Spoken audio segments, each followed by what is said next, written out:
My stepmom kicked me out at 17 saying, "Make room for the real kids." 10 years later she's waiting tables at MY restaurant chain. Quick reminder, don't just watch, be part of the family. Subscribe and say hello from wherever you're watching, right here in the comments. I still remember the exact smell of that Tuesday morning, burnt toast and cheap vanilla air freshener trying to mask cigarette smoke. I was 17, sitting at our kitchen table in South Chicago, cramming for my calculus final when Vanessa walked in wearing her purple bathrobe, arms crossed like she was bracing for war.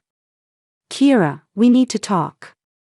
Her voice had that edge, the one she'd perfected over the 5 years since she married my dad. I looked up from my textbook. "Can it wait? I have a test tomorrow." "No, it can't wait." She pulled out the chair across from me but didn't sit. Just stood there, one hand on the backrest, her acrylics tapping against the wood. "Benjamin and I have been discussing our living situation." My stomach twisted. Dad's name coming from her mouth always sounded wrong, like she was trying too hard to claim ownership. "Okay. With the twins getting older and Destiny needing her own space now, this house is getting too small." She paused, watching my face. "We need you to move out." The words hit me like ice water. "What? I'm still in high school." "You're almost 18. Plenty of kids your age are already working, living independently." She said it so casually, like she was suggesting I change my shirt. "My kids need stability, Kira. They need their own rooms, their own space. You understand, don't you?" I stared at her, waiting for the punchline that never came. "Where's Dad?" "He's at work. We already discussed this. He agrees it's what's best for the family." "I'm family." Vanessa's smile was thin, practiced. "You know what I mean. The real kids need. The real kids." My voice cracked. 3 days. That's all Vanessa gave me. 3 days to pack up 17 years of my life while my 9-year-old half-siblings Destiny and Devin watched from the hallway like I was some stranger being evicted. My dad, Benjamin Barrett, the man who used to call me his little warrior, couldn't even look me in the eye during dinner those nights. "Baby girl, you understand this is temporary, right?" he finally said on my last night, standing in my doorway while I stuffed clothes into garbage bags. Vanessa hadn't even let me use suitcases. Said she needed them for their upcoming trip to Florida. Temporary. I repeated the word like it was foreign. "How long is temporary, Dad?" He rubbed his face, looking older than his 42 years. "Just until we figure things out financially. Maybe 6 months, a year tops. Vanessa's not working right now, and with 3 kids." *4* kids, I interrupted, shoving my old teddy bear into the bag harder than necessary. "You have 4 kids. Or did you forget that when you married her? Don't talk about your stepmother like that." His voice went hard, defensive. "She's trying her best. This house is expensive, and your college fund, we had to use some of it for the twins' medical bills last year." My head snapped up. "What? You spent my college money?" Dad's silence was answer enough. My grandmother, his mom, had set up that fund before she died. $23,000, untouchable until I turned 18. Except apparently, it was touchable if Vanessa needed new living room furniture and a Disney vacation. "Get out," I whispered. "Kira. Get out." I screamed at this time, and he flinched. I moved into my Aunt Shanice's 1-bedroom apartment in Bronzeville that Friday.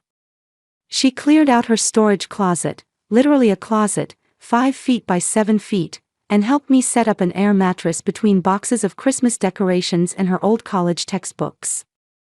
"You can stay as long as you need, baby," Aunt Shanice said, hanging a small mirror on the back of the door. She was my dad's younger sister, only 31, working double shifts as an ER nurse at Cook County Hospital. "But I gotta be straight with you, my lease says no permanent additional occupants. My landlord's a asshole. We gotta keep this quiet. I nodded, throat too tight to speak. The closet smelled like mothballs and old paper, but it was mine. Sort of. That first week, I cried myself to sleep every night on that air mattress, which slowly deflated until I was basically sleeping on the floor. I'd wake up at 5:30 when Aunt Shanice left for her morning shift, get ready in the dark so I wouldn't wake her roommate Tanisha, then catch 2 buses to finish my senior year at King College Prep. Nobody at school knew I was homeless. I wore the same 5 outfits on rotation, washed in Aunt Shanice's sink at night. My best friend Monique noticed I'd stopped eating lunch. "Girl, you okay? You've been acting weird." She studied me across the cafeteria table where I was pretending to do homework instead of buying food I couldn't afford. "I'm fine. Just stressed about college applications." "Bullshit. What's really going on?" I almost told her. Almost broke down right there in the cafeteria. But then I saw the pity that would follow, the questions, the gossip. Instead, I smiled. "Just tired. Vanessa's been on my case about chores." Monique rolled her eyes. "Your stepmom's still trippin'. Girl, only 6 more months until graduation." 6 more months felt like forever. 2 months into living in Aunt Shanice's closet, I got a job at Harold's Chicken on 53rd Street. The manager, a heavy-set man named Curtis with kind eyes, hired me on the spot despite my lack of experience. "You go to King Prep?" he asked, looking at my intake form. "Smart girl. What you need this job for?" I could have lied. Should have lied. But something about Curtis's gentle tone cracked me open. "I need to save money. For college. And other stuff." Curtis studied me for a long moment. "You in trouble? Someone hurting you?" "No, nothing like that. I just need independence." The word tasted bitter.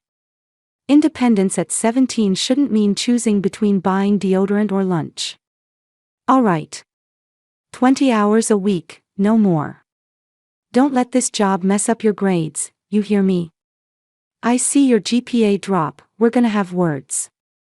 I worked 4-hour shifts after school and 8 hours on Saturdays. By April, I'd saved $1,100, kept in a Ziploc bag hidden inside my winter boots in Aunt Shanice's closet.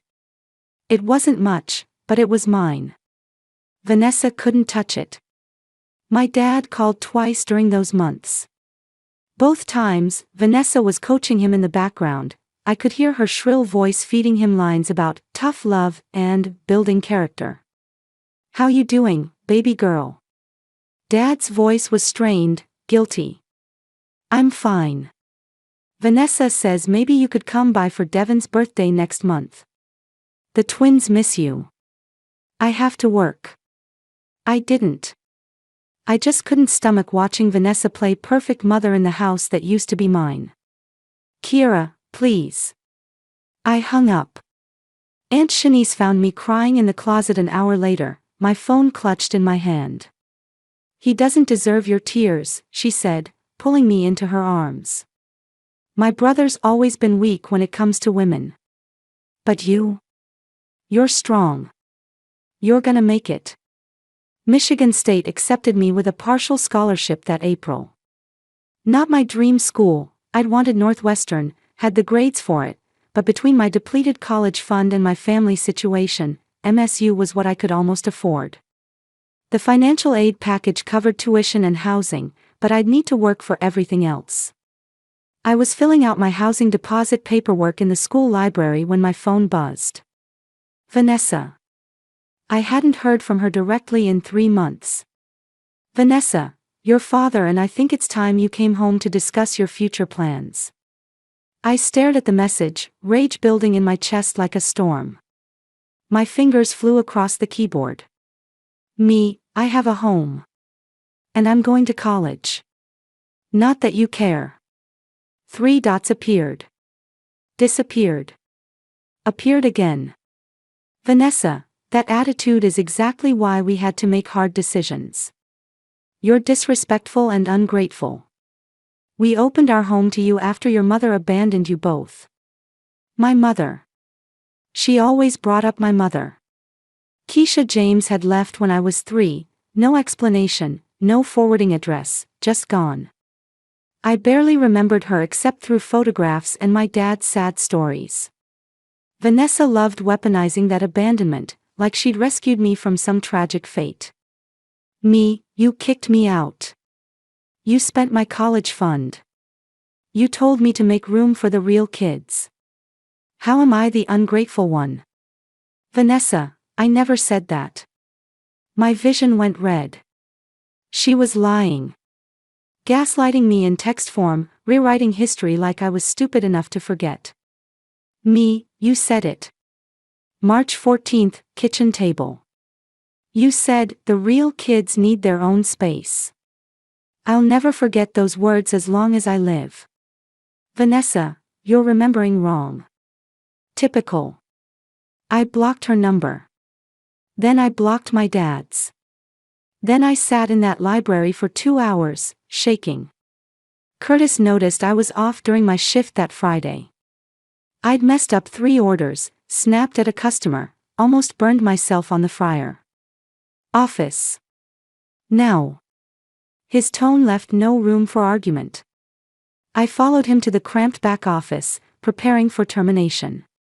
Instead, Curtis pulled out 2 folding chairs and gestured for me to sit. What's going on, Kira? And don't say nothing.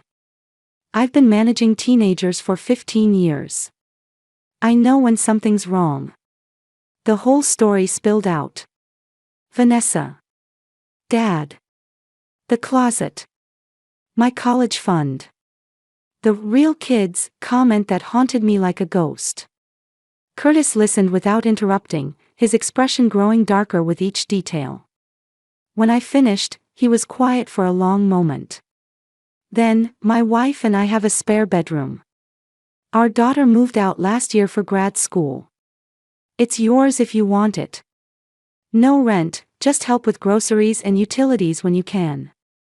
I couldn't process his words. What? Why would you? Because somebody helped me when I was your age and had nothing. And because what your family did to you is wrong. Period. Curtis's voice was firm, absolute. You're a good kid, Kira. Smart. Hardworking. You deserve better than a closet and a deflated air mattress. I moved into Curtis and Sharon's brick bungalow in Hyde Park 2 weeks later. They had a daughter, Imani, who I'd be taking the place of temporarily. The room had actual furniture, good Wi-Fi, and a door that locked. Sharon, a middle school principal, sat me down that first night with a serious expression. Ground rules: you maintain your grades. You respect our home. You save your money for college. And you never, ever let anyone make you feel less than whole again. Deal? Deal, I whispered, crying again. But this time, they were good tears. Senior year ended with me ranked 7th in my class. The graduation ceremony was at the Rosemont Theater, caps and gowns, emotional speeches, the whole production. Curtis, Sharon, Aunt Shanice, and even Tanisha came to watch me walk across that stage. My dad and Vanessa didn't show. I told myself I didn't care. I'd sent them an invitation, a last olive branch I immediately regretted. The ceremony started at 6.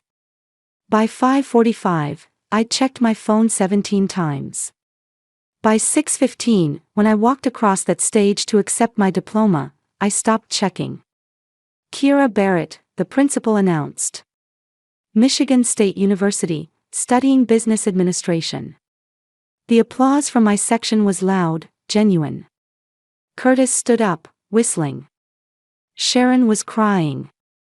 But in the sea of families reuniting after the ceremony, I felt the absence of mine like a physical wound. Monique found me afterward, her own family in tow. Girl, you okay? I saw you looking around. I'm fine. I forced brightness into my voice. Ready to celebrate. We went to Giordano's for deep dish pizza, Curtis's treat. 12 of us crammed into a large booth, laughing and taking pictures. Sharon posted them on Facebook, me in my cap and gown, holding my diploma, genuinely smiling. That night, lying in my borrowed bedroom, my phone buzzed. My dad, calling from a number I didn't have blocked. Against my better judgment, I answered. Hello? Baby girl. His voice was thick, emotional. I saw the pictures. You looked beautiful. I'm so sorry Don't. The word came out sharp. You made your choice. Vanessa and the real kids were more important. You don't get to be sorry now. Kira, please. Let me explain. I hung up. Then I turned off my phone and cried myself to sleep one last time for the family I used to have. Michigan State was overwhelming at first, 47,000 students, sprawling campus, Big Ten football culture. But I adapted. I always adapted. I worked 2 part-time jobs, mornings at the dining hall, evenings at a local bookstore. Between classes, work, and studying, I barely slept. My freshman roommate, a white girl named Bethany from Grand Rapids, complained constantly about her overbearing parents who called twice daily and sent care packages weekly. I bit my tongue every time, thinking about my own parents' silence. Second semester, I met Professor Diana Okonkwo in my business strategy course. She was a force, Nigerian immigrant, PhD from Wharton, zero tolerance for excuses. After I aced her midterm, she called me to her office. Kira Barrett. Your exam was exceptional. Professor Okonkwo peered at me over reading glasses. Tell me about yourself. I gave her the sanitized version, Chicago-raised, first-generation college student, interested in entrepreneurship. Bullshit, she said flatly. I read your admissions essay. Family complications forced you into early independence. Don't downplay your story. That adversity is your superpower. Something about her directness made me trust her. Over the next 3 years, Professor Okonkwo became my mentor, pushing me toward opportunities I'd never have pursued alone: case competitions, startup incubators, networking events with successful alumni. The restaurant industry, she said during one of our meetings junior year. It's resilient, essential, scalable. Have you considered it? I thought about Curtis and Harold's Chicken, how that job saved me. Actually, yes. I've been developing a concept. Fast casual soul food, but elevated. Targeting urban professionals who want quality home-style cooking without the wait. Professor Okonkwo smiled. Write a business plan. Enter the university's entrepreneurship competition. Prize is $50,000 in seed funding. 6 months later, I won. The first Kira's Kitchen opened in downtown Lansing 3 months before I graduated. A tiny storefront, 32 seats, menu featuring my grandmother's recipes modernized for speed and consistency. Fried catfish sandwiches. Smoked mac and cheese bowls. Candied yam fries. Peach cobbler in mason jars. We sold out the first day. And the second. And the third. Sharon came for opening week, taking pictures of everything. Baby girl, your grandmother would be so proud, she said, tears in her eyes. You did this. You really did this. Curtis flew up for the grand opening with a check for $5,000. Investment, he said when I tried to refuse. I knew you were special that day you walked into Harold's. Now prove me right. The restaurant took off faster than I'd projected. Lines around the block. Features in the Lansing State Journal and Detroit Free Press. By graduation, we were profitable, barely, but still. I hired a management team, streamlined operations, and started planning location number 2. My dad found out through Facebook. Mutual friends had tagged me in photos from the grand opening. He called from yet another new number. "Kira, I saw, baby girl, this is amazing. Can we talk? Please." "No," I said simply. "Your stepmom and we've been going through some things.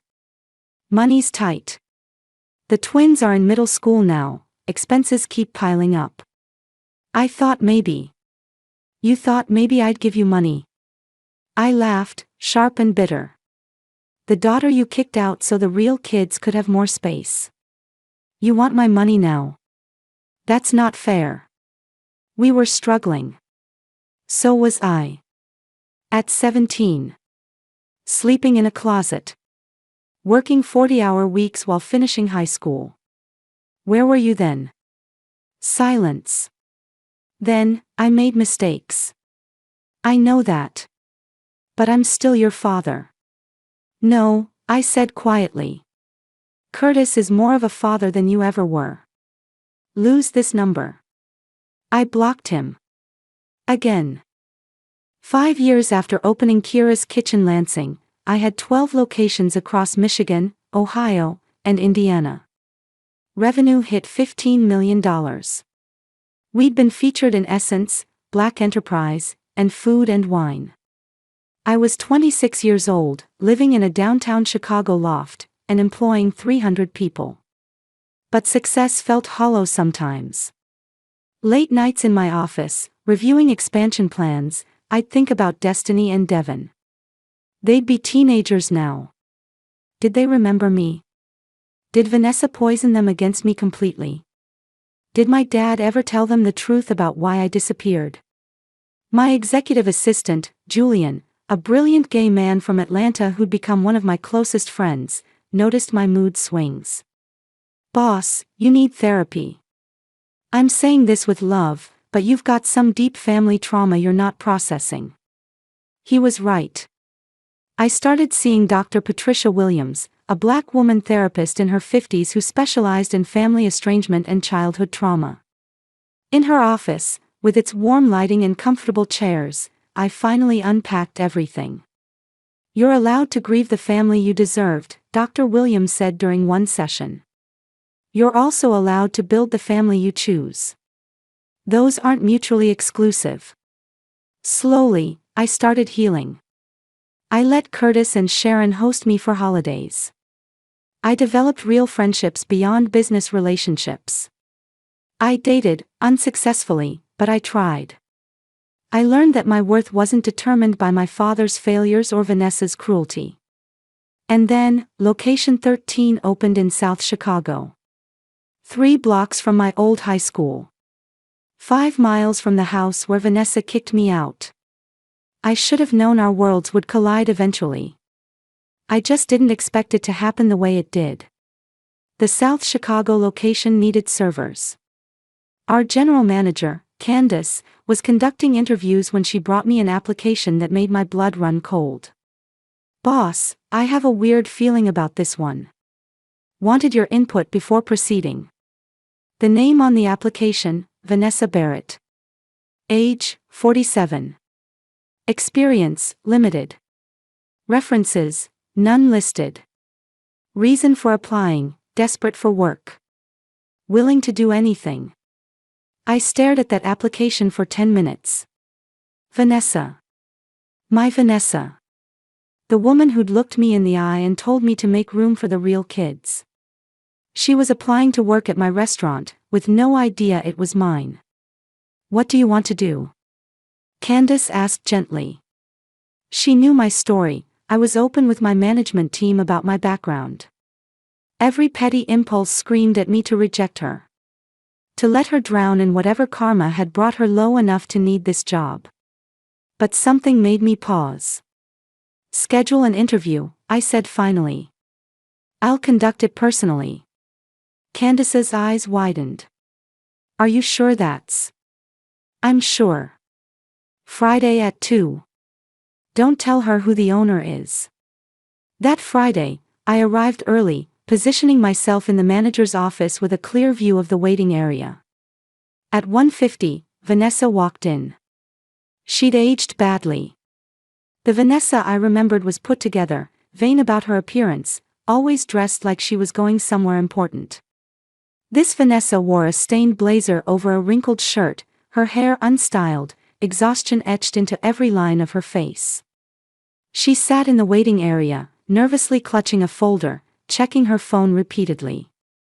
At 2 exactly, I walked out. "Vanessa Barrett?" She looked up, and the color drained from her face as recognition hit. "Kira." "Miss Barrett," I corrected coldly. "I'm the owner. Please, follow me." Vanessa followed me into the office on shaking legs. I gestured to the chair across from my desk, the power dynamic crystal clear. She sat slowly, that folder trembling in her hands. "So," I said, opening her application. "It says here you're desperate for work. Tell me about that." "Kira, I didn't know this was your restaurant. I swear, I wouldn't have." "Wouldn't have what?" "Applied to work for the stepdaughter you kicked out at 17. I kept my voice professional, detached. "Let me be clear, this is a job interview. I need a server.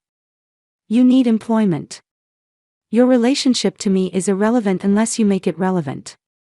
Understood?" She nodded mutely, tears already forming. "Walk me through your work history. I see significant gaps here." Vanessa's story came out in broken pieces. "After I left, things deteriorated rapidly. Dad lost his job at the Postal Service 2 years ago. Disability fraud, he'd been caught lying about a back injury. They'd lived off savings until those ran dry. The house was foreclosed on last year. They'd moved into a 2-bedroom apartment in Englewood. The twins, they're struggling. Destiny dropped out of high school. Devin's in juvie for stealing. Benjamin, he just gave up. Drinks mostly." Vanessa's voice was hollow. "Everything fell apart. And you need this job because we're being evicted. I need first month's rent for a new place by next week, or we're on the street." She met my eyes, desperation naked on her face. "Please, Kira. I know I don't deserve your help after what I did, but my kids. Your real kids." The words were out before I could stop them. "The ones who needed my room, my space, my college fund." Vanessa flinched like I'd struck her. I was wrong. God, I was so wrong about everything. I thought if I could just get you out, there'd be enough for everyone else. But there was never enough. And without you. She broke down completely then, sobbing into her hands. 10 years ago, I would have felt vindicated. Now, I just felt tired. The position pays $14 an hour plus tips. Training starts Monday. Vanessa's head snapped up. "What? You're hired. Provisionally. Screw up once, you're gone. Show up late, you're gone. Disrespect my staff or customers, you're gone. This is purely professional. I'm not doing this for you. I'm doing this because everyone deserves a chance to earn a living with dignity, even people who didn't give me that same courtesy." "Thank you," she whispered. "Thank you so much. Don't thank me. Just show up and do the job." Watching Vanessa work her first week was surreal. She was terrible initially, slow, clumsy, overwhelmed by the rush. But she tried. I'd give her that. She showed up every single shift, early, and stayed late to learn. My dad came in on her 4th day. I was in the office when Candace buzzed me. "Boss, there's a situation in the dining room." I walked out to find my father at table 7, watching Vanessa refill water glasses, his face a mixture of shame and disbelief. He saw me, and something broke in his expression. "Baby girl." "I don't have a baby girl," I said quietly. I have a business to run. If you're here to eat, place an order. If not, leave. You're disrupting service. Kiera, please. Let me explain. You have 60 seconds. Make them count. Benjamin Barrett, my father, looked at me like he was seeing me for the first time. I failed you. I let Vanessa convince me that you were strong enough to make it on your own, that you didn't need us. I was a coward. I chose her and the twins over you because it was easier. I've regretted it every single day since. Your 60 seconds are up. I don't expect forgiveness. I just need you to know, I see what you've built. Who you've become. You did that without me, despite me. You're stronger than I ever was, and I'm so goddamn proud of you, even if I have no right to be. We stood there, father and daughter, separated by years and choices and pain. Around us, the restaurant hummed with life, my restaurant, built from nothing, fueled by the rejection they'd handed me like a curse that I'd transformed into rocket fuel. You're right, I said finally. You don't get forgiveness. Not today, maybe not ever. But you can have honesty. I survived because of people like Curtis and Sharon, who saw value in me when my own father couldn't. I thrived because I refused to let your failures define my limits. This? I gestured around the restaurant. This is what happened when I stopped waiting for your approval and started building my own legacy. I know, Dad whispered. And I'm sorry. Your apology doesn't fix anything. But it's noted. I turned to Candace. Make sure Mr. Barrett pays his bill before leaving. No family discounts. I walked back to my office, closed the door, and finally, after 10 years of holding it together, I let myself feel everything. The grief. The anger. The triumph. The bittersweet reality that success tastes different when the people you once craved validation from are serving you instead of celebrating with you. Dr. Williams had been right. I'd built the family I chose. Curtis and Sharon were in my corner. Julian had my back. Aunt Shanice called every Sunday. My employees were loyal, my business was thriving, and my life was mine. Vanessa kept the job. We maintained cold professionalism, nothing more. Sometimes I'd catch her watching me during shifts, something like regret mixed with grudging respect in her eyes. My dad never came back. 3 years later, Kiera's Kitchen had 32 locations and counting. I bought Curtis and Sharon a house. I put Imani through law school. I created a scholarship fund for foster kids and homeless youth pursuing higher education. And every single day, when I walked into any of my restaurants, I remembered that 17-year-old girl packing her life into trash bags, sleeping on a deflating air mattress in a closet, being told to make room for the real kids. I'd made room, all right. Room for an empire built on resilience, powered by spite, and sustained by the unshakable knowledge that family isn't about blood, it's about who shows up when you're sleeping on the floor. Vanessa never said those words to me again. She didn't have to. Every shift she worked, every table she served, every paycheck she earned in the restaurant I built without her, without him, without any of them, that was answer enough. I was the real kid all along. And I'd made room for myself at a table they'd never be invited to join.